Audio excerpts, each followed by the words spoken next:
Hello everyone, good morning. My name is Vivek Sharma and in this video we will be discussing about four major articles.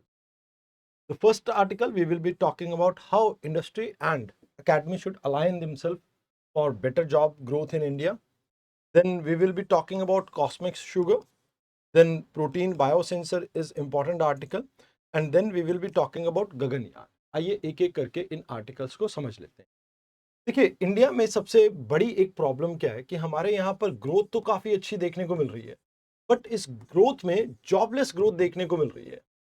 तो इसके पीछे एक सबसे बड़ा reason ये है कि भाई जो इंडस्ट्रीज है जो इनको स्किल सेट रिक्वायर्ड है एंड जो स्कूल कॉलेजेस में स्किल सिखाए जाते हैं यूनिवर्सिटीज में स्किल दिखाए जाते हैं वो स्किल्स कहीं ना कहीं इंडस्ट्रीज की रिक्वायरमेंट के साथ मैच नहीं करते।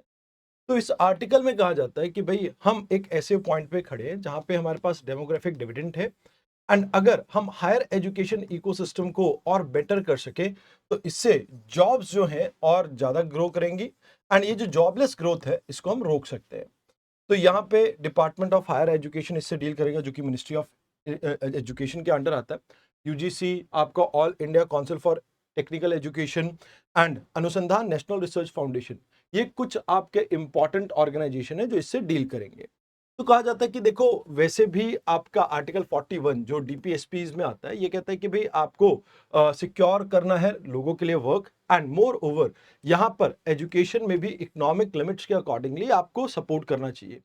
और वैसे भी अगर हम देखें तो स्किल इंडिया की रिपोर्ट के अकॉर्डिंगली इंडिया में 50 से 54% इंडियन ग्रेजुएट ही ऐसे हैं जिनको जॉब मिल सकते हैं बिकॉज इनके पास स्किल्स हैं। बट यहाँ पे most of the people are not matching the skill that is required in the like jobs. तो यहाँ कहा जाता है कि भाई देखो इंडिया के अंदर R&D के अंदर भी काफी कमी है। हम सिर्फ 0.6 से 0.7% अपनी जीडीपी का स्पेंड करते हैं यहाँ पे R&D के ऊपर। तो ये ग्लोबल एवरेज से कम है एंड कहीं ना कहीं साउथ कोरिया चाइना और यूएस से तो बहुत ज्यादा कम है।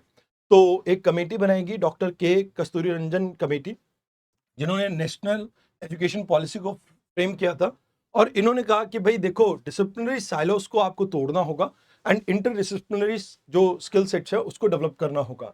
यशपाल कमेटी की रिपोर्ट के अकॉर्डिंगली हमें यूनिवर्सिटीज को रिस्ट्रक्चर करके उन्हें और ज्यादा ऑटोनॉमी देनी होगी ताकि ये एक्टिव लर्निंग को प्रमोट कर सके।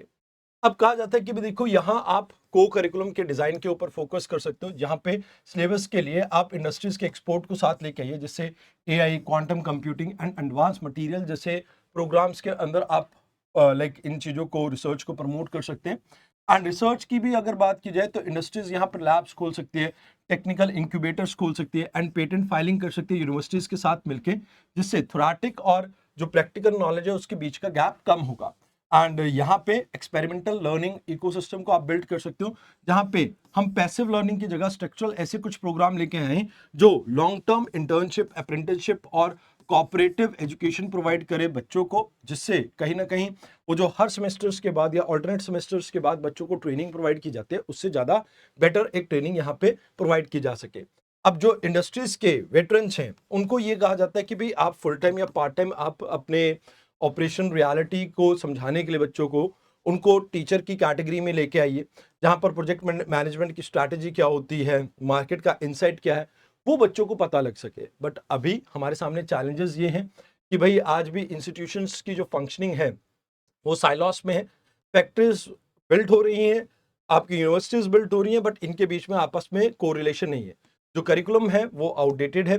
कहीं ना कहीं हम ट्रेनिंग के ऊपर जो पैसा लगा रहे हैं रिसोर्स लगा रहे हैं वो उस तरह के स्किल सेट नहीं प्रोवाइड कर पा रहा है जो मार्केट में रिक्वायर्ड है। एंड यहाँ पे टीचर्स की और इंफ्रास्ट्रक्चर का भी कहीं ना कहीं गैप रहता है आपका। तो कहा जाता है कि भाई अगर हम इसको ठीक कर पाएंगे तो इससे डेमोग्राफिक डिविडेंड का यूज कर पाएंगे, इनोवेशन प्रमोट कर पाएंगे एंड लॉन्ग टर्म अडेप्टेबिलिटी को प्रमोट कर पाएंगे।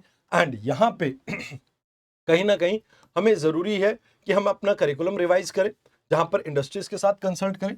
को क्रिएशन के ऊपर हमारा फोकस होना चाहिए यानी R&D को हम प्रमोट कर सकते हैं एंड कहीं ना कहीं टैलेंट को मोबिलाइज करने के ऊपर भी हमारा ध्यान हो सकता है। तो इसके रिगार्डिंग ये आपके दो क्वेश्चंस हैं जो आप देख सकते हैं। आइए अब बात करते हैं अगले आर्टिकल की, कॉस्मिक शुगर। अब कॉस्मिक शुगर की अगर बात की जाए तो एक जायंट इंटरस्टेलर मॉलिक्यूल हमें देखने को मिला जो कि मिल्की वे गैलेक्सी के सेंटर में था ऑलमोस्ट।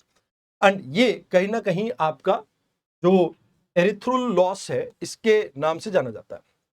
अब ये जो शुगर है, ये कॉम्प्लेक्स शुगर है, नॉर्मल शुगर से अलग, और ये आरएनए एंड डीएनए के फॉर्मेशन के लिए बहुत ज्यादा जरूरी है, एंड ये मेटाबॉलिक एनर्जी प्रोवाइड करता है।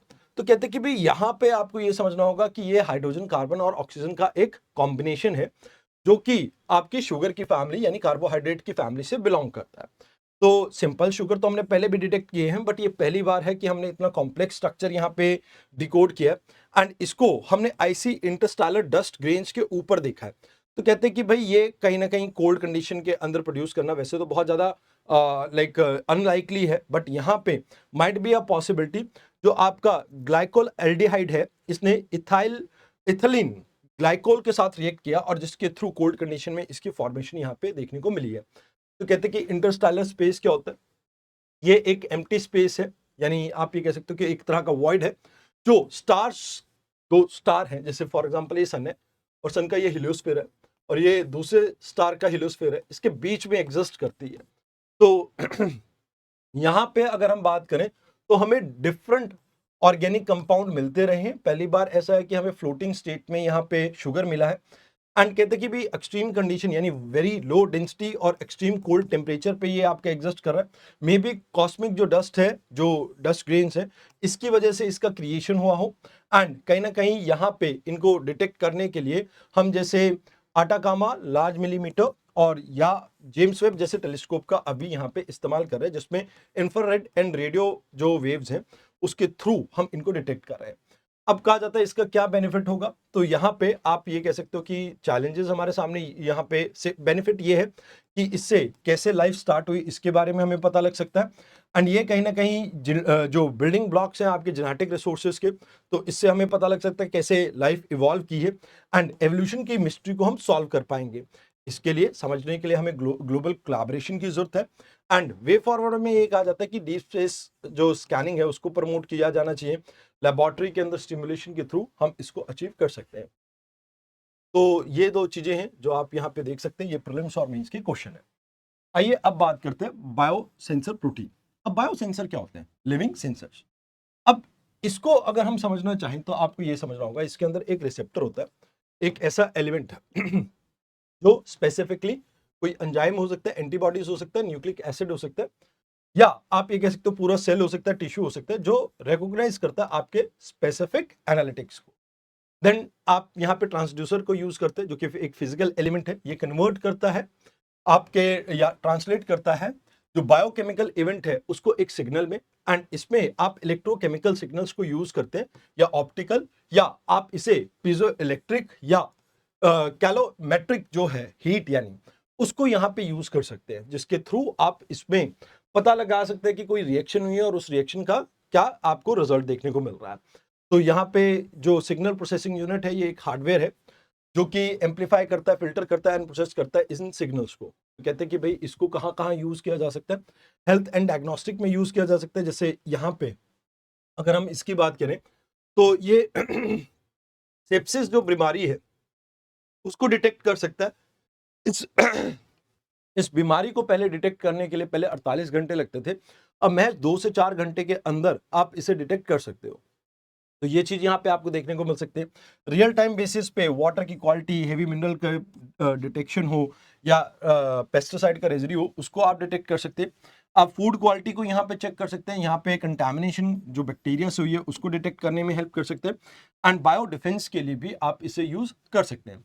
बट क्योंकि इन्वायरमेंटल चैलेंजेस हमारे सामने ये है कि ये बायोलॉजिकल रिकग्निशन एलिमेंट कुछ सर्टेन टेम्परेचर लिमिट या एक पर्टिकुलर इन्वायरमेंट में आपके मूव करते हैं, तो ये एक प्रॉब्लम है हमारे सामने।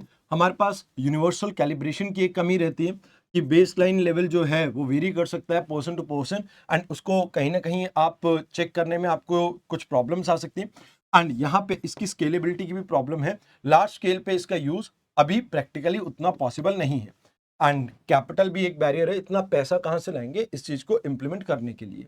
तो कहा जाता है कि भाई हमें क्लोज लूप सिस्टम्स को बिल्ड करना चाहिए, जिसमें सबसे पहले हम इसको टेस्ट करें, देन पब्लिक प्राइवेट पार्टनरशिप के थ्रू हम इसको स्केलेबल बना सकते हैं, एंड यहाँ पे बेसलाइन को स्टैंडर्डाइज करने के लिए भी हमें फोकस करना चाहिए। बट यहाँ इसके बेनिफिट ये है कि ये अर्ली वार्निंग आपको प्रोवाइड कर सकता है, फ्यूचर में नैनो टेक्नोलॉजी के साथ आप इसे यूज कर सकते हैं एंड इसे एडवांस टूल्स के साथ जैसे क्रिस्पर Cas9 हो गया या AI हो गया, इसके साथ भी आप इसे यूटिलाइज कर सकेंगे। तो ये दो चीजें हैं जो आपको यहाँ पे देखनी थी। आइए अब बात करते हैं अपने गगनयान मिशन की। तो हमारे गवर्नमेंट ने ये डिसाइड किया था कि हम 3 एस्ट्रोनॉट को 3 दिन के लिए अर्थ से 300 से 400 किलोमीटर की हाइट पे भेजेंगे एंड ये कुछ साइंटिफिक एक्सपेरिमेंट कंडक्ट करेंगे और इसको हमने नाम दे दिया गगनयान। अब गगनयान की बात की जाए तो ये 3 मिशन होंगे जिसमें 2 अनक्रू होंगे और एक क्रूड मिशन होगा जिसमें क्रू जाएगा। अब इसके अंदर आपके 2 पार्ट होते हैं, जैसे ये आपका क्रू कंपार्टमेंट हो गया और ये आपका सर्विस मॉड्यूल हो गया। क्रू में यहाँ पे आपका जो लोग हैं वो रहेंगे एंड यहाँ पे आपके इंजन के बाकी कंपोनेंट होंगे। अभी अगर हम बात करें तो इसके लिए इसरो ने लॉन्च व्हीकल मार्क 3 को ह्यूमन लाइक लॉन्च के लिए कहीं ना कहीं इनेबल किया। ये one of the heavy lift rocket है हमारा एंड इसे ह्यूमन रेटिंग के साथ हमने अभी अपग्रेड किया। अब इसमें ये कहा जाता है कि भाई ये जो क्रू मॉड्यूल है ये आपका इन्वायरमेंटल कंट्रोल करेगा और लाइफ सपोर्ट प्रोवाइड करेगा, फिर सर्विस मॉड्यूल जो है ये आपके क्रू मॉड्यूल के नीचे लगा होगा एंड इसमें आप ये कह सकते हो कि जैसे फ्यूल टैंक्स आ गए, थर्मल मैनेजमेंट आ गया या हीट एरे आ गया या सोलर हीट एरे आ गया और प्रोपोर्शन सिस्टम वगैरह सब कुछ इसमें आपका लगा होगा। इसके साथ साथ अगर इन केस ऑफ इमरजेंसी यहाँ पर क्रू एस्केप सिस्टम भी होगा जो कि ऑटोमेटिकली क्रू को बाहर निकाल देगा, क्रू मॉड्यूल को अलग कर देगा, सेग्रीगेट कर देगा इन केस कुछ भी प्रॉब्लम होती है तो यहाँ पे व्योम मित्रा करके हमने एक ह्यूमनाइड भी क्रिएट करना है जो 2026 के इस साल के लास्ट में आप देखेंगे कि कुछ अनक्रूड मिशन जाएंगे जिसके थ्रू हम इसको चेक करेंगे कि क्या क्रू मॉड्यूल के अंदर जो सेफ्टी स्टैंडर्ड्स वगैरह हैं वो अप टू मार्क हैं कि नहीं। तो यहाँ पे इसके रिगार्डिंग कुछ चैलेंजेस हैं अभी हमारे सामने, जैसे कुछ स्ट्रक्चरल डायलेमा है। जैसे जो नीचे आएंगे तब उस समय 7 मीटर पर सेकंड से आप ये कह सकते हो या 8 मीटर पर सेकंड के आसपास आपको स्पीड कहीं ना कहीं देखने को मिलेगी। अब इसमें पैराशूट्स कैसे ऑपरेट करते हैं ये भी एक बड़ी चैलेंज रहेगा आपके सामने एंड उसकी स्टेबिलिटी जो है लाइक फॉर एग्जांपल जो आपका क्रू मॉड्यूल है ये स्प्लैश डाउन करेगा अरेबियन सी में, तो वो स्टेबिलिटी रहेगी कि नहीं वो भी एक देखने वाली बात है, उसको भी अभी टेस्ट करने की जरूरत है हमें। तो कहते हैं कि भाई हीट डिफेक्शन के लिए हम एरोडायनामिक्स का यूज कर रहे हैं एंड कहीं ना कहीं इसकी कंट्रोल लाइक आप ये कह सकते हैं प्रेडिक्शन डिसेंट के ऊपर भी हमने वर्क किया है। अब यहाँ इससे फायदा ये होगा कि चाइना, रशिया और यूएस इनके बाद हम चौथी ऐसी कंट्री बन जाएंगे जिसके पास इस तरह की टेक्नोलॉजी है जो स्पेस में ह्यूमंस को भेज सकती है। तो यहाँ पे याद रखना कि इसके रिगार्डिंग ये आपकी एक क्वेश्चन है और ये दूसरा आपका क्वेश्चन है जो आपको यहाँ पे अटेम्प्ट करना चाहिए। तो आज के डिस्कशन में इतना ही। धन्यवाद।